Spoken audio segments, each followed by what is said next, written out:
Salut les amis. Avant de commencer, n'oubliez pas de vous abonner et de partager d'où vous regardez dans les commentaires. Maintenant, revenons à l'histoire. Le bouchon de champagne a sauté juste au moment où mon téléphone a commencé à vibrer. Debout dans le hall en marbre de ma nouvelle demeure, je fixais le lustre en cristal au-dessus de moi, celui dont j'avais rêvé pendant 15 ans.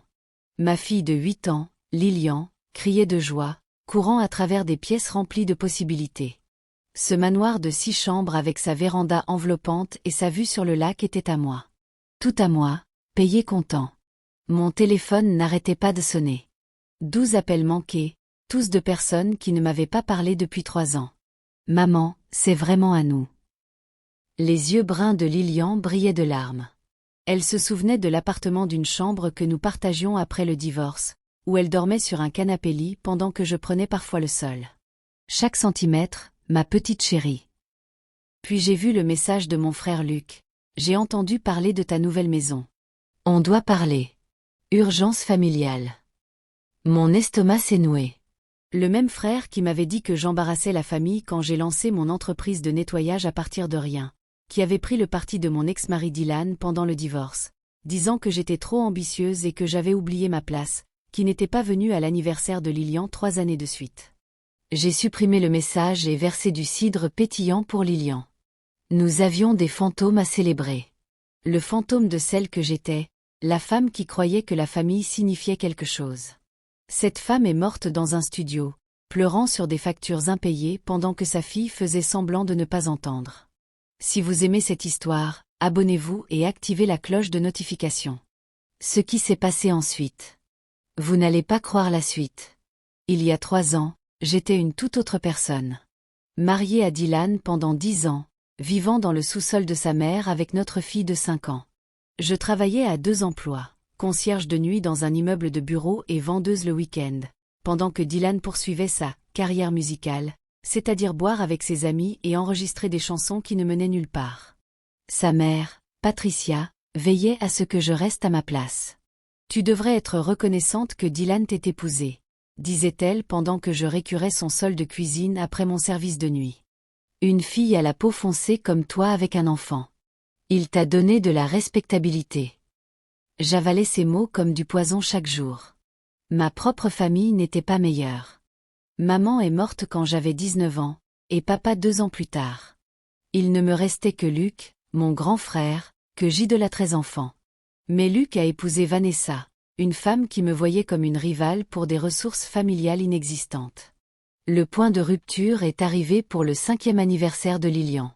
J'avais économisé pendant des mois pour organiser une petite fête dans un centre communautaire. 20 enfants, un gâteau fait maison, des décorations que j'avais passé la nuit à fabriquer. Dylan avait promis d'être là. Il est arrivé 3 heures en retard, ivre, avec ses amis. Ils ont renversé la table du gâteau. Lilian a pleuré. Les autres parents ont murmuré. Patricia m'a blâmé pour avoir embarrassé son fils en public. Cette nuit-là, Dylan m'a frappé pour la première fois. Pas la dernière, mais la première. Sa mère a entendu Lilian crier, est descendue et m'a dit « Tu as dû le provoquer. Apprends à te taire. » J'ai appelé Luc, le visage en sang, le suppliant de m'aider. « Tu l'as probablement provoqué, » a-t-il dit. Dylan est un homme bien. Ne déchire pas cette famille avec ton drame. J'ai raccroché et regardé le visage endormi de ma fille. Cette nuit-là, tout a changé. J'ai quitté la maison de la mère de Dylan avec 2 sacs poubelles de vêtements, le lapin en peluche de Lilian et $300 cachés dans mon soutien-gorge. Un refuge pour femmes nous a accueillis cette nuit-là. Lilian était si silencieuse, trop silencieuse pour une enfant de 5 ans. Elle avait cessé de poser des questions, cessé de pleurer. Cela m'a terrifiée plus que tout. « Maman, on est en sécurité maintenant. » a-t-elle murmuré cette première nuit, serrant son lapin, Monsieur Hop. On est en sécurité, ma chérie. Je te promets. Maman va tout arranger.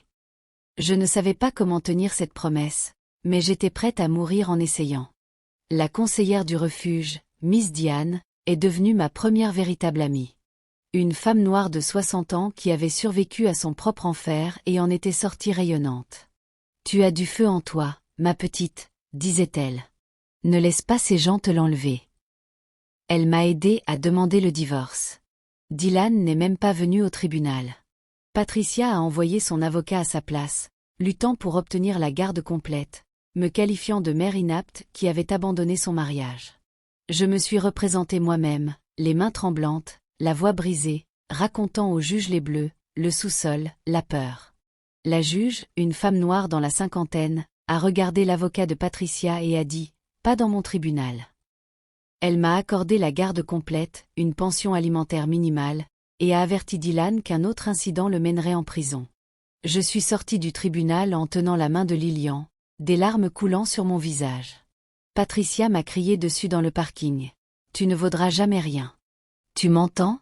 Tu reviendras en rampant. » Luc se tenait à côté d'elle, silencieux, observant. Ce silence a fait plus mal que les mots de Patricia. Commentez ci-dessous si vous avez déjà dû reconstruire votre vie de zéro. Votre histoire compte. Le refuge avait une limite de 6 mois. J'ai trouvé un studio dans un quartier difficile, mais il était à nous. Le loyer était de 800 $ par mois, plus de la moitié de mes revenus. J'ai lancé mon entreprise de nettoyage avec un seau, des produits du magasin à 1 $ et des cartes de visite imprimées à la bibliothèque. Mon premier client était Monsieur Miller, propriétaire d'un petit restaurant. « Fais du bon travail, je le dirai à mes amis », a-t-il dit. J'ai nettoyé son restaurant si minutieusement qu'il brillait. Il a tenu parole. En 3 mois, j'avais 5 clients réguliers. En 6 mois, 12. Je nettoyais des maisons le jour pendant que Lilian était à l'école, des bureaux la nuit pendant qu'elle dormait. Mes mains saignaient à cause des produits chimiques. Mon dos hurlait à force de récurer les sols.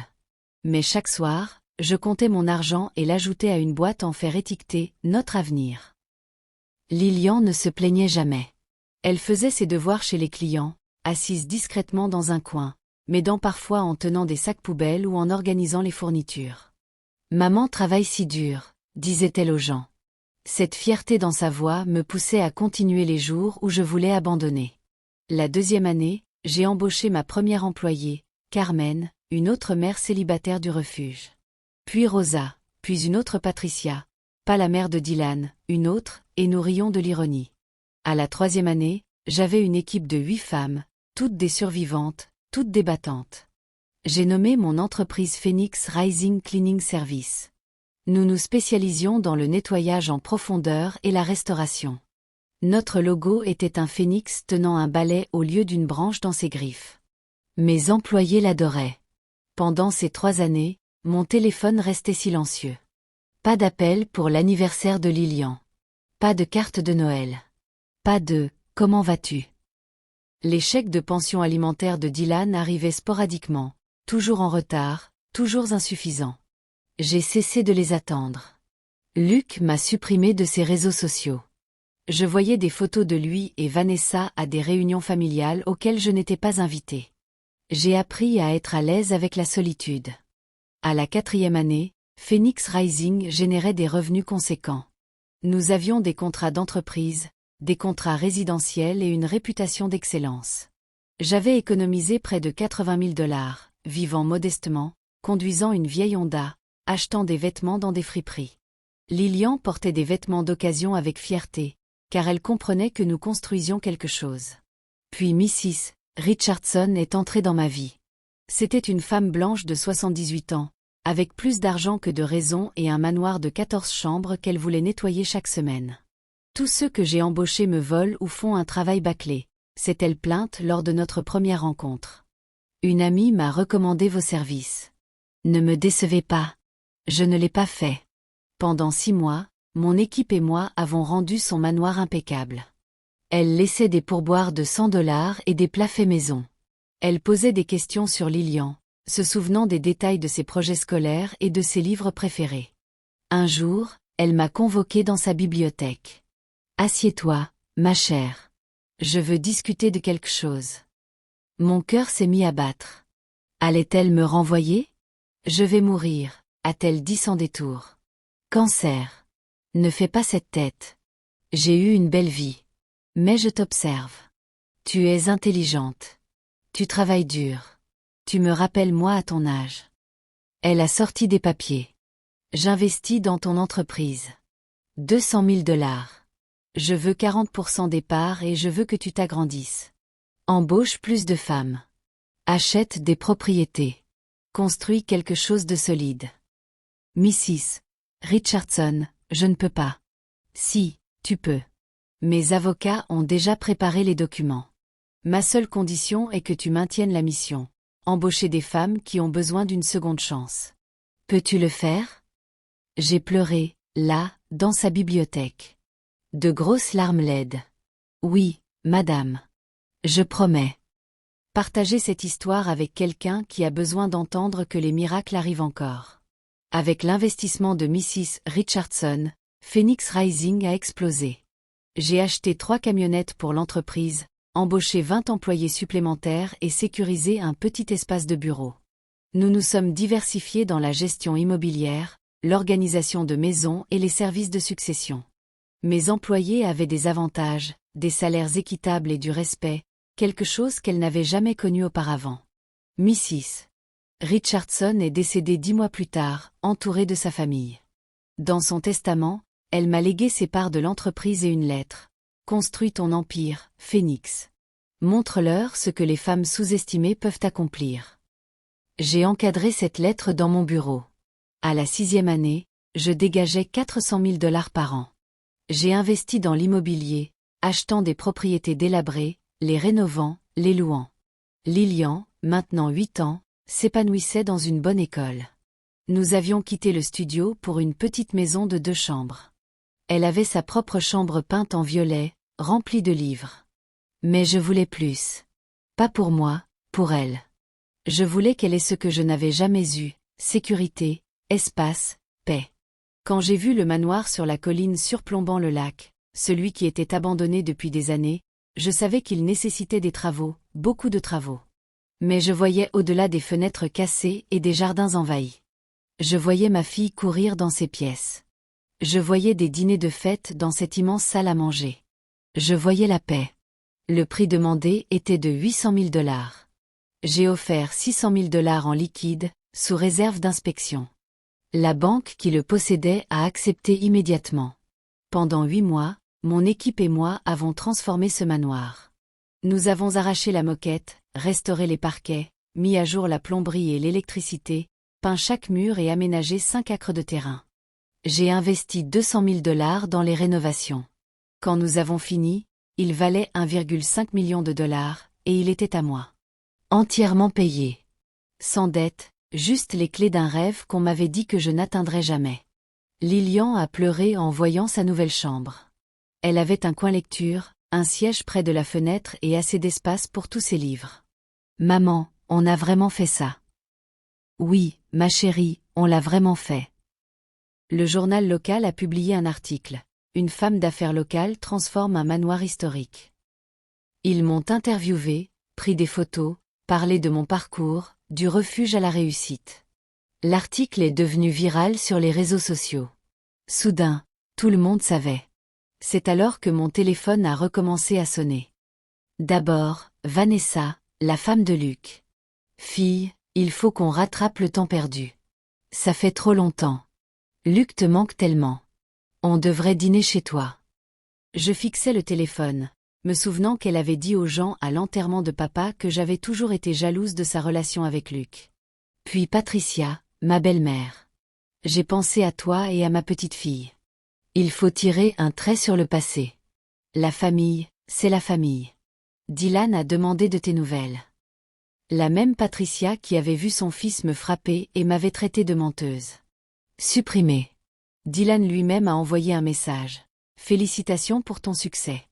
J'ai toujours su que tu avais ça en toi. Lilian a besoin de son père dans sa vie.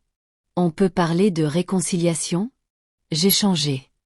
Le même homme qui m'avait donné un œil au beurre noir le jour de l'anniversaire de notre fille. Supprimé. Même des cousins éloignés que je n'avais pas vus depuis des décennies voulaient soudainement reprendre contact. Ils avaient vu l'article. Ils avaient entendu parler du manoir. Ils sentaient une opportunité.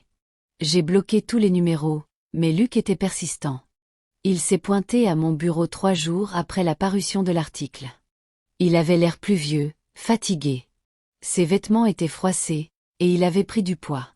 On doit parler, sœurette, de famille à famille.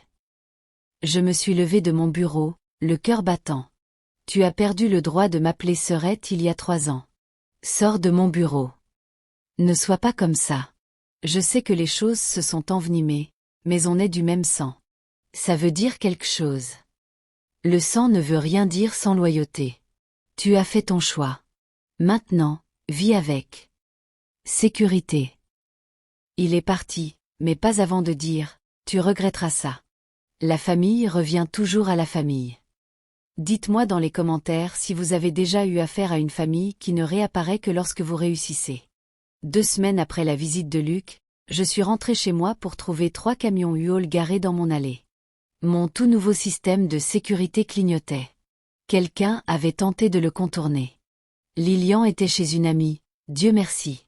J'ai pris mon téléphone et appelé la police, puis je me suis dirigée vers ma porte d'entrée. Elle était ouverte. Quelqu'un s'était introduit chez moi. Mon sang s'est glacé. À l'intérieur, j'ai entendu des voix familières qui me donnaient la chair de poule. Cette chambre est pour moi, annonçait Vanessa depuis l'étage. Elle a la meilleure vue. Maman devrait prendre la chambre du rez-de-chaussée, a résonné la voix de Dylan. Tu sais, ses genoux sont faibles. J'ai fait irruption à l'intérieur, et ils étaient là.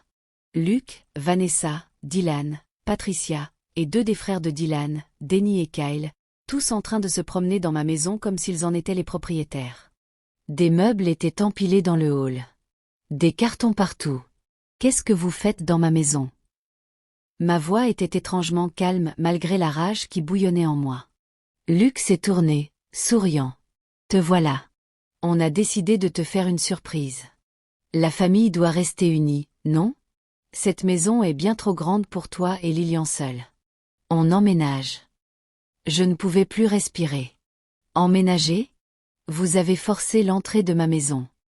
Patricia s'est avancée, les mains sur les hanches. Ne sois pas dramatique. Luc a utilisé la clé que tu lui avais donnée il y a des années. Je ne lui ai jamais donné de clé pour cette maison. J'ai changé toutes mes serrures. Eh bien, on a fait des copies depuis ton bureau. Des détails, a dit Vanessa en agitant la main avec dédain. L'important, c'est qu'on est tous ensemble maintenant, une grande famille heureuse. Dylan s'est approché de moi, et j'ai reculé instinctivement. Il l'a remarqué et a eu l'air blessé. Bébé, je sais qu'on a eu des problèmes, mais regarde ce que tu as construit. Imagine ce qu'on pourrait faire ensemble. Lilian a besoin de son papa. Je suis clean depuis 6 mois. On pourrait être une famille à nouveau. Sortez. Chaque mot était glacial. Ne sois pas égoïste, a ajouté Denny. Tu as tout cet espace et Luc galère. Son entreprise a coulé. Ils vont perdre leur maison. Dylan vit chez maman, et elle est malade. On est une famille. On se serre les coudes dans les moments difficiles. Mes mains tremblaient. Où étiez-vous quand je vivais dans un refuge? Où étiez-vous quand Lilian dormait sur un canapé-lit? Où étiez-vous quand je récurais des sols 17 heures par jour? Silence. C'était différent, a enfin dit Luc. Tu as fait tes choix. Tu as quitté Dylan. Tu as créé tout ce drame. Il m'a frappé, ai-je hurlé.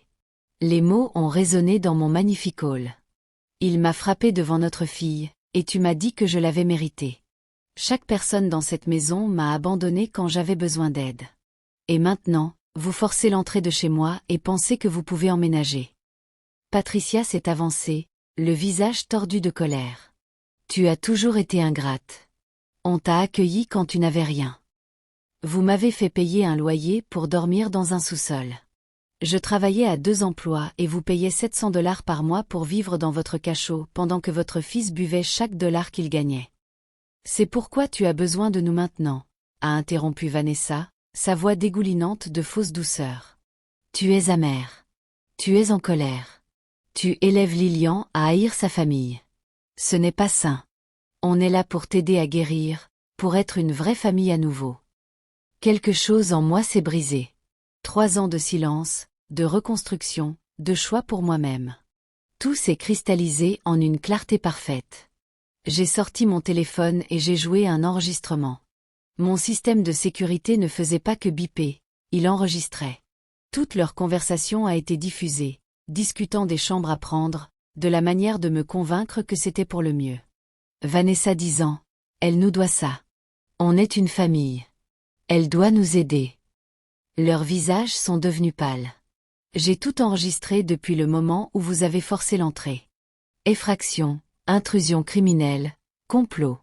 J'ai déjà appelé la police. Ils sont en route. Tu ne ferais pas ça, a murmuré Luc. Vous avez 10 minutes pour sortir chaque carton, chaque meuble et vos culs arrogants de ma propriété. Si vous êtes encore là quand la police arrivera, je porte plainte. Contre vous tous. Dylan s'est avancé, les mains levées. Bébé, pense à Lilian. Pense à la famille. N'ose pas utiliser le nom de ma fille. Tu n'as pas envoyé de pension alimentaire depuis 4 mois. Tu as manqué son dernier anniversaire. Tu n'es pas sa famille. Tu es un fantôme qui réapparaît quand il sent l'argent. Les sirènes de police ont retenti au loin. Parfait timing. Si cette histoire vous touche, aimez et abonnez-vous. On ne fait que commencer. Les officiers Martinez et Johnson sont arrivés en quelques minutes. Je leur ai montré les images de sécurité, la fenêtre brisée qu'ils avaient utilisée pour entrer, les dégâts sur la serrure de ma porte d'entrée. Les visages des officiers se sont durcis en regardant. « Madame, voulez-vous porter plainte ?»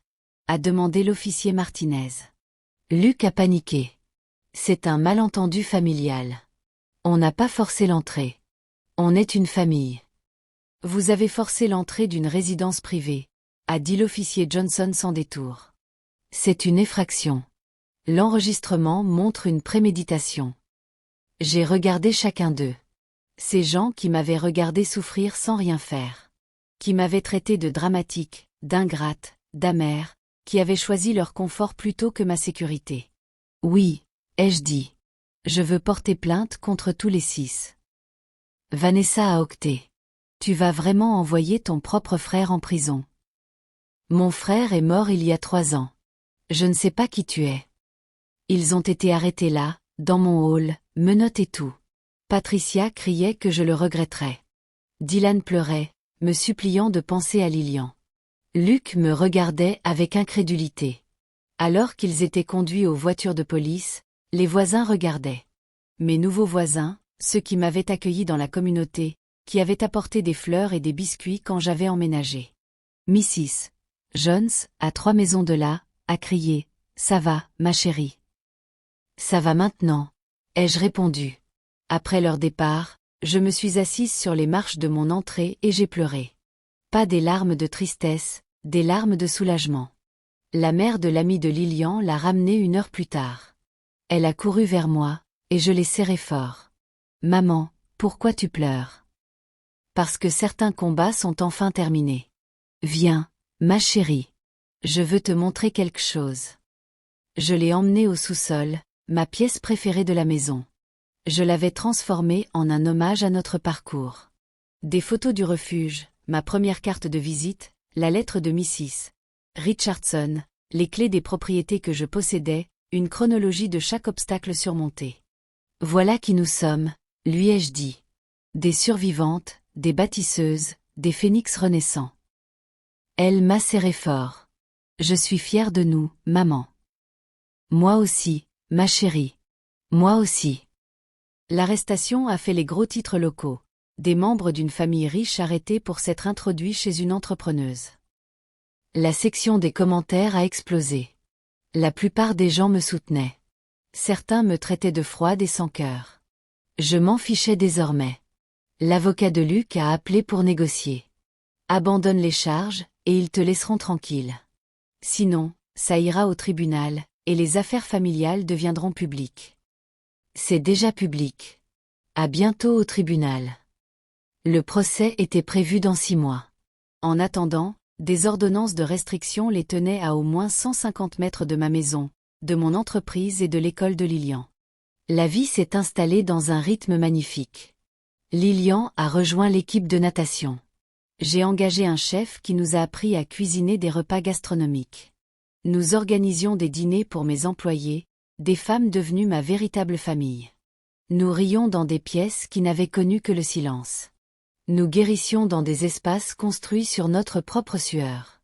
Puis la fille de Mrs. Richardson, Elizabeth, m'a contactée. Nous nous étions brièvement rencontrés aux funérailles, mais elle était en deuil, et nous n'avions pas créé de lien. Ma mère t'a laissé quelque chose, a-t-elle dit autour d'un café. Au-delà des parts de l'entreprise, elle t'a laissé ceci. Elle m'a tendu un journal, le carnet personnel de Mrs. Richardson de ses 20 ans. La première entrée m'a fait pleurer. Aujourd'hui, j'ai quitté mon mari. Il m'a frappé pour avoir brûlé le dîner. J'ai $50 et nulle part où aller. Mais je préférerais mourir libre que vivre dans la peur. Elle aussi avait survécu. Elle avait bâti sa richesse à partir de rien après avoir échappé à la violence. Chaque page était une carte de la résilience. Elle se voyait en toi, a dit Elisabeth. Elle voulait que tu saches que tu n'es pas seule. Tu fais partie d'un héritage de femmes qui ont refusé de se briser. J'ai serré ce journal comme une bouée de sauvetage. Merci. Ça représente tout pour moi. Il y a plus. Elle a laissé un fonds pour les études de Lilian. Une bourse complète pour l'université de son choix. Et elle m'a demandé de te dire ceci. Ne les laisse pas revenir. Les gens qui t'abandonnent dans l'obscurité ne méritent pas ta lumière. J'ai sangloté là, dans le café. Le tribunal était bondé. Apparemment, notre affaire était devenue une sensation sur les réseaux sociaux. Une femme noire à succès contre sa famille qui l'avait abandonnée puis tenté de l'exploiter. Les gens avaient des opinions, beaucoup d'opinions. La défense de Luc était prévisible. Elle est obsédée par la vengeance. C'est une représaille pour d'anciennes disputes familiales. On était invités, et il y a eu un malentendu. Mon avocate, une femme noire brillante nommée Tiana Brox, a démoli cette version. Elle a présenté les images de sécurité montrant leur effraction, discutant de comment me manipuler, se répartissant les chambres sans ma permission. Elle a présenté des messages où Luc disait que j'embarrassais la famille avec mon entreprise. Elle a présenté des dossiers médicaux de quand Dylan m'avait frappé. Puis elle a appelé Lilian à la barre. Ma petite fille, 9 ans maintenant, portait sa plus belle robe et parlait clairement. Il n'était jamais là, a-t-elle témoigné. Quand maman et moi vivions dans une seule pièce, personne n'appelait. Personne ne venait. Personne n'aidait. Maman travaillait tous les jours et toutes les nuits pour prendre soin de moi. Ces gens ne sont pas ma famille. Ma famille, c'est maman, Miss Carmen, Miss Rosa, Miss Diane, et les dames qui nous aiment. La vraie famille ne se pointe pas seulement quand vous avez quelque chose qu'ils veulent. J'ai pleuré. Le jury a pleuré. Même la juge a essuyé ses yeux. Le verdict est tombé en 2 heures.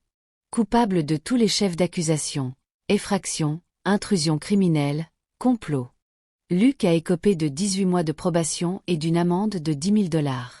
Dylan a eu la même chose plus une obligation de suivre une thérapie pour gérer sa colère. Patricia, Vanessa, Denny et Kyle ont reçu une probation et des ordonnances de restriction. Vous n'aurez aucun contact avec la plaignante ou sa fille pendant 5 ans, a ordonné la juge. Si vous violez cette ordonnance, vous irez en prison. Ce tribunal trouve vos actions répréhensibles. Vous avez exploité des relations familiales pour un gain personnel et n'avez montré aucun remords. L'audience est levée. À l'extérieur, les journalistes ont afflué. J'ai fait une déclaration. La famille n'est pas une obligation. Elle se gagne par l'amour, le soutien et la présence, surtout dans les moments difficiles. J'espère que mon histoire rappelle aux gens que poser des limites n'est pas cruel. C'est une question de survie. Et vous ne devez pas donner accès à votre paix à des gens simplement parce que vous partagez le même ADN. La vidéo est devenue virale. J'ai gagné 200 000 abonnés du jour au lendemain.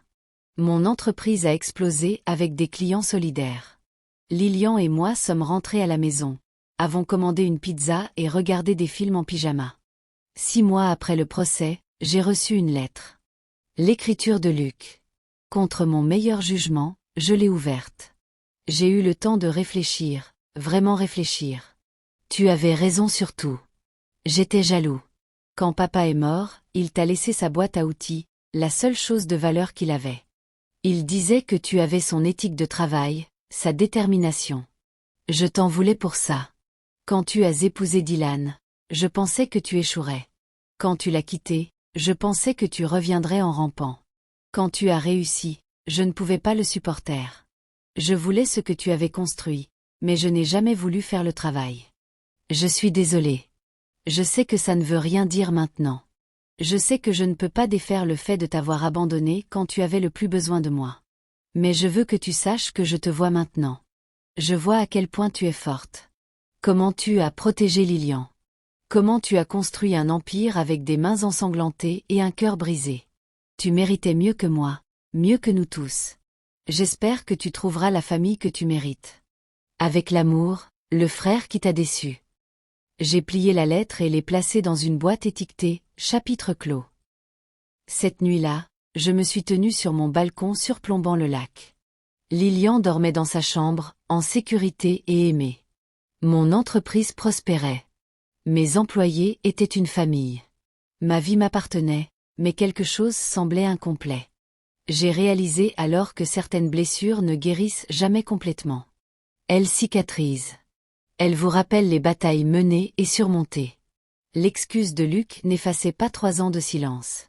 L'absence de Dylan n'effaçait pas sa violence. Leurs regrets ne reconstruisaient pas ce qu'ils avaient détruit. J'ai pleuré pour la famille que j'avais voulu. Le frère qui aurait dû me protéger.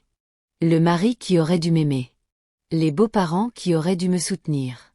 J'ai pleuré pour les relations qui auraient pu être s'ils avaient fait des choix différents. Puis j'ai lâché prise. Lilian m'a trouvé sur le balcon. « Maman, ça va ?» Je l'ai serré contre moi. « Ça va, ma chérie. Vraiment. Il te manque parfois. » J'ai réfléchi soigneusement. Je regrette ce que je pensais qu'ils étaient, mais pas ce qu'ils sont réellement. Ça a du sens? Oui, je crois. Nous sommes restés là, ensemble, à regarder le coucher de soleil peindre le ciel en nuances d'orange et de rose. Ma fille, mon empire, ma paix, tout construit à partir de cendres. La vérité est douce amère. J'avais gagné. J'avais tout ce dont j'avais rêvé. Mais la victoire avait aussi le goût de la perte. La perte de la famille que j'avais imaginée. La perte de l'innocence qui croyait que le sang signifiait la loyauté. Certaines histoires n'ont pas de fin heureuse. Elles ont des fins réelles. Et réel signifie vivre avec la douleur de ce qui aurait pu être tout en embrassant ce qui est réellement. Je suis Phénix renaissant, et je suis assez. Si cette histoire vous a touché, aimez, abonnez-vous et partagez votre propre histoire dans les commentaires. Rappelez-vous, vous n'êtes pas obligé de vous immoler pour réchauffer les autres. Votre paix n'est pas égoïste. Vos limites ne sont pas cruelles, et la famille que vous choisissez peut être plus puissante que celle dans laquelle vous êtes né. Vous êtes digne d'un amour qui ne vous coûte pas votre âme. Restez fort, restez bénis, et souvenez-vous, vous êtes assez, exactement tel que vous êtes.